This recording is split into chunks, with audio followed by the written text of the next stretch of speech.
बहुत समय पहले की बात है। एक घने जंगल में हाथी और लोमड़ी रहते थे। हाथी एक विशाल और दयालु जानवर था जो हमेशा दूसरों की मदद करता था। उसकी ताकत और समझदारी की वजह से जंगल के सभी जानवर उसका सम्मान करते थे। लोमड़ी हालांकि चालाक और चतुर थी, लेकिन वह अक्सर दूसरों के साथ खेल खेलने और अपना स्वार्थ पूरा करने में लगी रहती थी। लोमड़ी की कोई निश्चित दिशा नहीं थी। वह कभी भी किसी के साथ मित्रता करती और कभी किसी से दुश्मनी। एक दिन जंगल में एक भयंकर तूफान आया।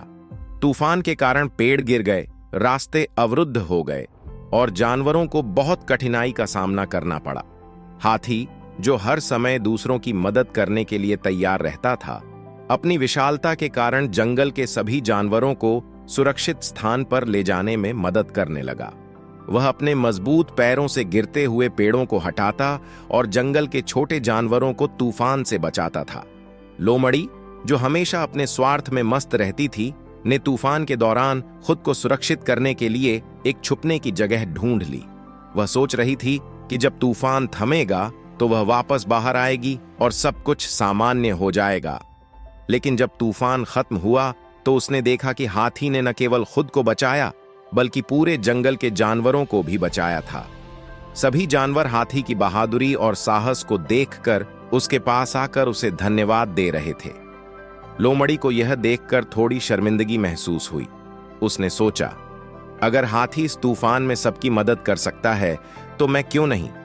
उसने हाथी के पास जाकर कहा, हाथी भाई, तुमने सभी जानवरों की इतनी मदद की, लेकिन मैं तो बस अपनी जान बचाने में लगी रही। क्या मुझे तुम्हारी मदद चाहिए थी? हाथी ने मुस्कुराते हुए जवाब दिया, लोमड़ी, तुम एक चालाक जानवर हो और तुम जानती हो कि तुम्हारी बुद्धिमत्ता बहुत महत्वपूर्ण है।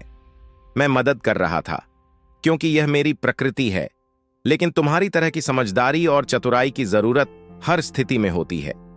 हमें हमेशा एक दूसरे की मदद करनी चाहिए और एकजुट रहना चाहिए। लोमड़ी ने हाथी की बातों को समझा और महसूस किया कि ताकत और समझदारी दोनों मिलकर ही किसी भी मुश्किल को हल कर सकते हैं। उसने तय किया कि वह भी दूसरों की मदद करेगी और केवल अपने स्वार्थ के बारे में नहीं सोचेगी।